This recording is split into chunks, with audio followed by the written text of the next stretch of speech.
Welcome in, Raiders. I'm Vamp, and this is my Raid Shadow Legends channel. Today, we're continuing on the topic of accessible arena champions so that you can get your classic arena team rolling. I want to make one housekeeping announcement and then one quick disclaimer. Housekeeping announcement, there may be a little bit of background noise in the video today. My mic is usually pretty good, but I am close to a window and there's some stuff going on the property, so I apologize in advance if a little bit of background noise creeps through.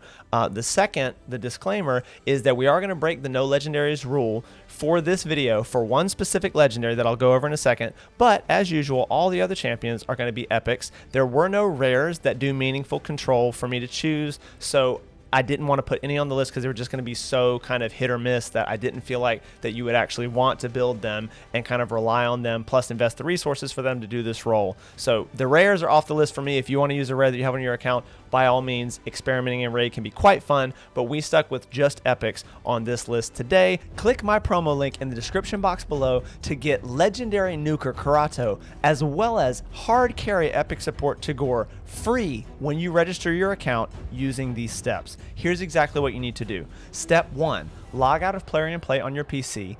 This link will also work on your phone, but only if Raid has never been installed on that device at any point. Step 2, click the link in the description and register your account with a brand new email. Step 3, launch Raid and complete the tutorial. Step 4, go to your inbox in-game and Karato will be waiting for you, eager to knock down enemy champions in the early game. As soon as your account hits level 15, Epic Support Champion and Reviver Tagoar will be waiting in the exact same location. These champions will turbocharge your account start in Raid, so don't delay. Click the link and register your account now. That one legendary, if you've watched the channel at all, you probably see this coming, is my favorite slept on legendary, Yakarl the Scourge. And the reason being, he is an awesome Void legendary with a best in slot control skill right here on Glaciate, his A3, and he's redeemable by all players if you buy his fragments in the clan shop. So he's a Void legendary and they're usually difficult to get access to, but not this one. And it's actually awesome because this is by far not the only area of content that he shines in with this crazy control skill on his A3. I wanted to highlight him at the beginning of the video because he's best in slot, by far better than any of the epics on this list. But for people who don't have him or maybe aren't in a clan, we're still going to go over the list of the best epics I could find. But this dude is an absolute must. I made a video on him. He's great in the Dark Fae, which is the current best boss to farm in the Doom Tower rotation at the time of recording this video. He is an awesome champion. I highly recommend. With that out of the way, we're going to move on for people that don't have him and still need those epic options.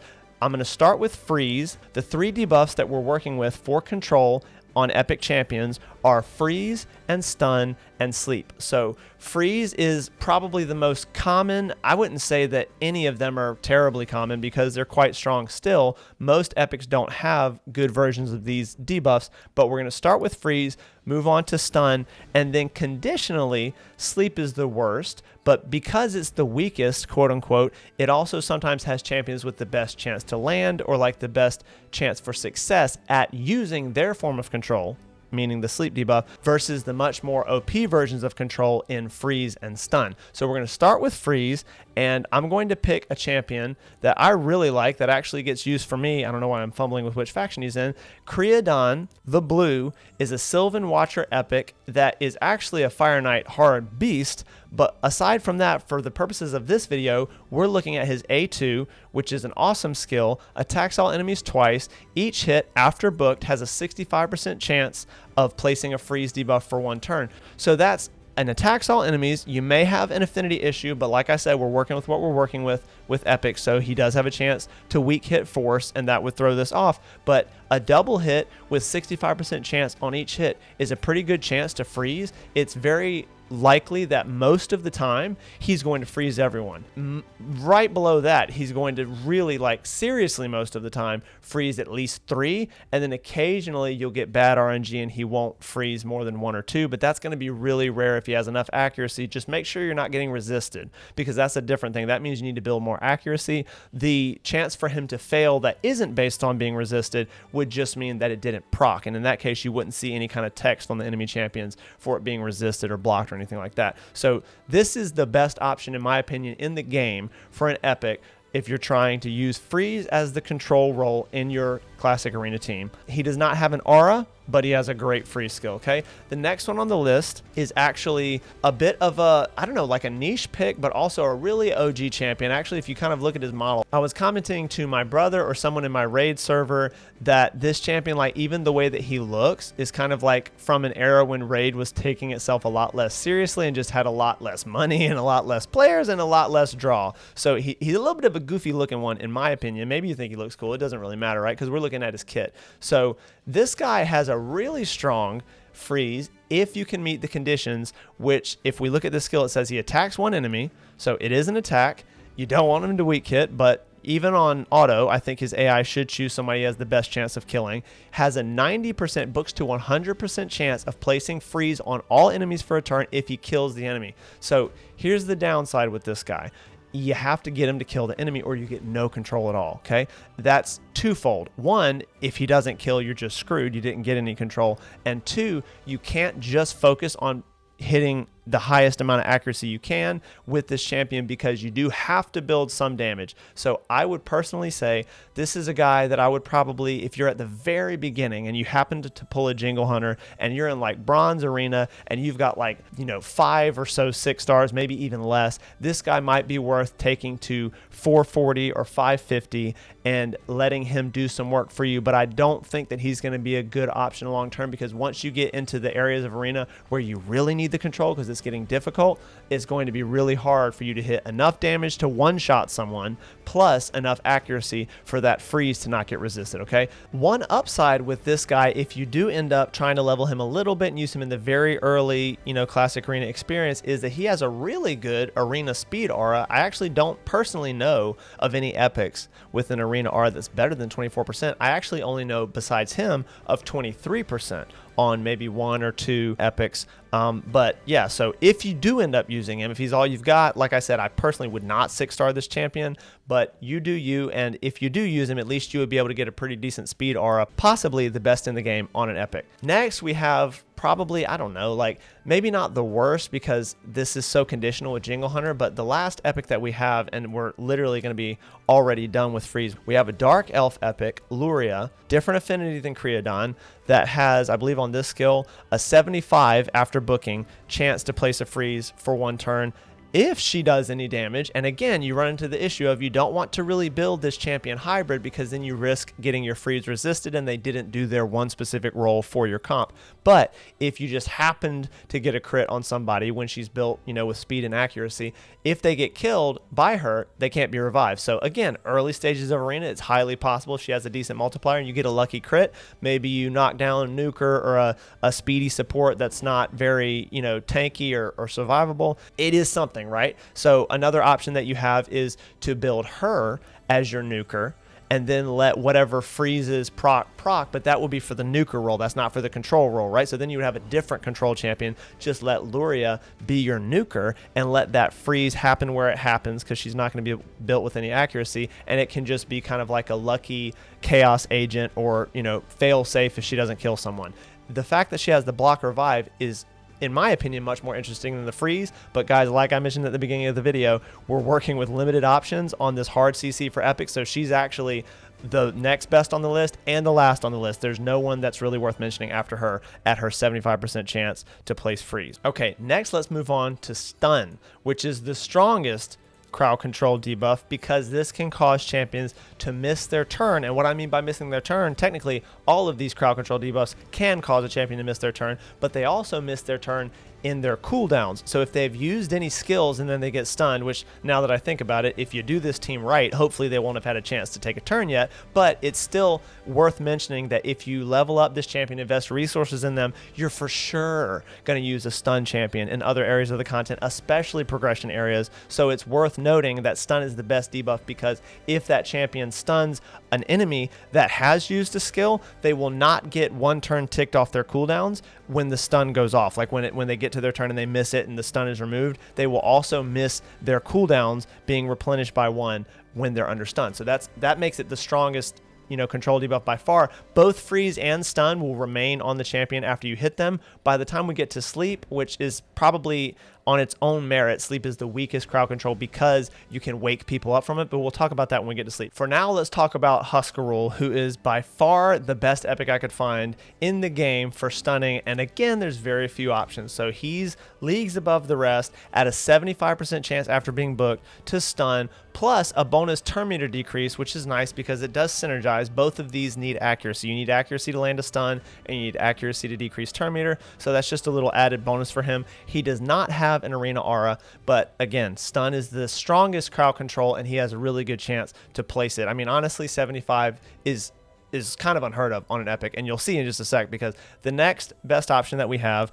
is it keeps lagging and making me click the factions. I don't know why my game is so laggy. I honestly feel like 6th anniversary raid is way laggier. Anyway, awesome looking Shadowkin champion, Burangiri. I think I'm saying that right. If I'm not, please correct me in the comments below.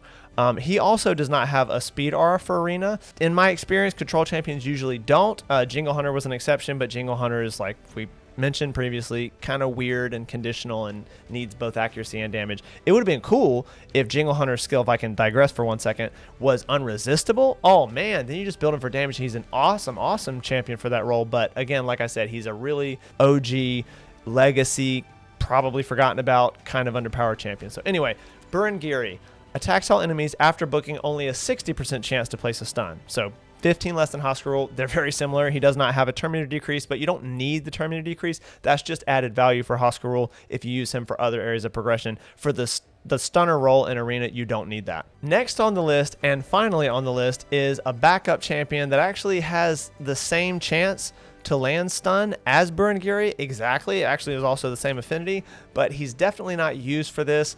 I don't know that he's actually worse of an option than Burangiri, but for me, I would use my Husk to get the enemy max HP hit, so he's not going to have nearly enough accuracy once you get into like high silver and gold arena for me to rely on that level of accuracy in arena. You want him to have a lot, right? So mine's just going to have enough for, like, you know, I don't even use my Husk that much anymore, but when I was using him, he had enough accuracy for like brutal, maybe nightmare Hydra, which might sound like a lot, but as far as what you're eventually shooting for in classic arena, it's not a lot at all. Like, you eventually in high gold, you'll want like double the accuracy that you need for brutal or nightmare Hydra. So it's up to you. It's here. This is not really what he's for, but it does book to 60%, the same as Burangiri. You know, attacks all enemies, chance to stun for 1 turn. So he's there as like an honorable mention, if you will. Like I said, personally, I'd probably just build Burangiri if it's between him and Husk, and let Husk, if you have him and you use him on the account, be built with more damage, not such a big accuracy focus. And then Husk, quick note, also does not have,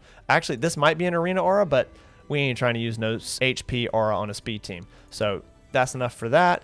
And then moving to the last one, let me talk about sleep for a second, okay? Because I actually use sleep as my control debuff. The problem with sleep is that it works best with single target nukers, and I'm not saying that you should rebuild your whole team for single target nukers. There's 2 things to think about. If your nuker reliably kills everyone in 1 hit, none of what I'm about to say matters, because your control champion that does sleep will go, and then your nuker will immediately follow. And if they nuke everyone, or everyone that they do nuke, it won't matter whether or not they woke the person up, right? The problem is going to be if an early game player isn't outright nuking the enemy team in 1 hit, then this becomes like the weakest crowd control debuff, because anybody that you hit that's under sleep will then lose the sleep and wake up. So bear that in mind. But what I do is I just most of the time have my control champion go, the next person that hits them is my nuker, and so anybody that survives was really tanky anyway, and we just kind of turn cycle and get the job done. Most of the time my He-Man nukes everyone in 1 hit, and even if you don't have He-Man, right, like at your level of the game, you put in your best nuker, the goal is for them to 1 hit the opponent and just end the battle right there. That's why it's a speed farm strategy. But with that being said, you may not have any of the previous options on this list, or you may opt to go with sleep because you like the kit better on the sleep champion or whatever, right? This champion is by far the best, Cornelia the Dwarf, for sleep as a control AoE debuff, and here's why. She has a 80 books to 100% chance, so that's obviously great right out of the gate. The next best thing about this is that this is a places skill, and what I mean by that for any new players is that most of the champions we've gone over on this list of various different types all have attacks all enemies and then has a certain amount of chance to do certain amount of control debuff, right? not Cornelia. Cornelia is a placing a sleep debuff on all enemies for 1 turn. So her affinity doesn't matter. She's not going to have a chance to weak hit. And then if she were to weak hit, the debuff would not land. Okay, so that's how that works. If a champion weak hits, then whatever debuff they were going to place on the skill doesn't actually end up on the enemy because they weak hit. So Cornelia doesn't have that problem. This is another cool part, a very cool part of her kit, is whenever an enemy loses a sleep debuff placed by this skill, has a 50 books to 70% chance of replacing it with fear. And fear is like soft crowd control. So fear is a 50% chance, basically just a coin flip, that they'll miss their turn, and that would then serve as basically the same thing as the sleep, right? The problem is that as long as you don't knock the sleep off of them, that's guaranteed. The fear is 50-50, but it's very cool that she has one form of control, and then if that gets removed or expires, she has a chance to hit them with a different form of control. So it just gives her, more of that chaos agent flavor and more chances to do what you have her in there for, which is to make the enemy champions miss their turns. She does not have an arena aura, but she does have a speed aura, and since it's all battles that can be used in arena at 18%, so as you can see, is a little bit lower than like Jingle Hunter, who again, great aura, not great kit, but 18% might be the best you can do. So it's worth noting that she does have that speed aura, and she could be using that first position so that you can take advantage of her aura if that's what your team needs. The next champion on the list for sleep, it immediately after Cornelia kind of drops off a cliff. This champion is like not 100% chance, and the only way to get 100% chance is a conditional thing with debuffs. I'll read it in 1 sec. And then this champion just doesn't bring much utility to other areas either. The cool thing with Cornelia is, again, we're talking probably to progressing or early game players here, so I wanted to mention, the same way I did with Husker Rule, that Cornelia is absolutely viable to use in things like dungeons because of that passive, where if you were to put sleep on all the enemy champions, what are you going to do? You're going to immediately hit them with somebody, very likely on the team, before that sleep expires. So what would happen then is that sleep is going to go away, but they get the fear. Okay, so she still is able to do a really good job, at least 50-50 when they're under fear, of making the enemy champions in waves miss turns.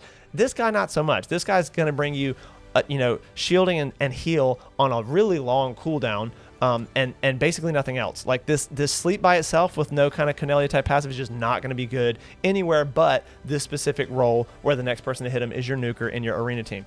Bear that in mind. He does have a decent chance. He has a 50 books to 75% chance of placing sleep on enemies for a turn, and it increases to 75 books to 100% chance of placing sleep on enemies that are under debuffs. So if you have Madame Ceres and Zealota is your only control champion option that you have, then he would actually have a 100% chance, because in theory, Madame Ceres would go second in your team order, remove all buffs, and then place decrease defense and decrease attack. So they would be under debuffs, but that's like such a specific scenario. You definitely should use Madame Ceres if you have her, but I would still say, like, only use Zealota if that's like your only option, because this is just not a great chance to sleep without this condition being met, and he doesn't really bring anything in the rest of his kit to help you in progression, which kind of makes him not really worth the resources. Another thing to mention real quick, that makes it even slightly worse, is that he does attack on this skill. So given that he's an affinity based champion and he does an attack, then he has, adding to the fact that it's not 100% chance unless you meet this condition, you also have the chance that he weak hits, and then that means that they don't get slept. So overall, like, there were not many options at all for AoE sleep champions, so I wanted to mention him, but I do not recommend using this guy. Hopefully you have one of the other champions on the list, because I think all of them would be better than this guy. But there he is, just mentioning him so that you know. Then last and probably least for this role is actually a bit of a weird slash, probably unsuspecting pick. Not very reliable, but Seer, actually, we shouted her out in the buff removal champion video, and she's very good for that, even though she only does the buff removal, and Madame Ceres also debuffs, so Madame Ceres is just much better in slot. But I'm at least going to mention that there is a 50% chance that Seer sleeps after she uses the skill to remove all buffs. So coin flip again, but there's a chance that you could combo her with someone that has a lower chance at crowd control. Unfortunately, if they hit, then they're going to wake people up that Seer has slept. But if it's someone who places, like a Cornelia, then you have a chance that you already are sleeping certain people just from Seer, and then Cornelia would be like your backup, which is awesome because Cornelia doesn't hit, so she can't weak hit, and Cornelia's is 100% chance. But I did just want to mention this because if this is all you got, like if you're really, like you're like 5 ancient shards into the game, so you've pulled almost no one. This could be somebody that if you happened to pull a seer and you're that new in the game, so obviously that'd be really lucky because that means you got an epic out of a void really early, but if you did that, I'm bringing her up so that you know that she at least does this, maybe for someone at the very beginning of the game with just a handful of champions that got lucky enough to pull her, might put some accuracy on her and use her for both. Use her for the buff removal and the sleep, and then either have another control champion go after her or maybe just do double nuke. I don't know, but like it almost, as I'm saying it, this is like 2 underpowered, but I did want to mention that she does this at a 50% clip. So for whatever that's worth. But that's all, guys. Like I said, limited options with epics, but the ones that I brought up should be viable for it, with maybe a couple exceptions. Zealotaz, a bit weird, and then you have the condition of killing someone with Jingle Hunter, but hopefully that was helpful for you and you can get your arena team rolling. I definitely suggest, if you have one of the champions on this list, that you try adding that control as your 3rd champion to go in your team comp like I talked about in the other video, because I think you'll see a lot more success if you start consistently controlling enemy champions in Classic Arena. But that's all for now, guys. Until the next raid video, take care. Click the video linked on the screen now to see my favorite epic champions to do AoE decreased defense for your arena team. Check it out.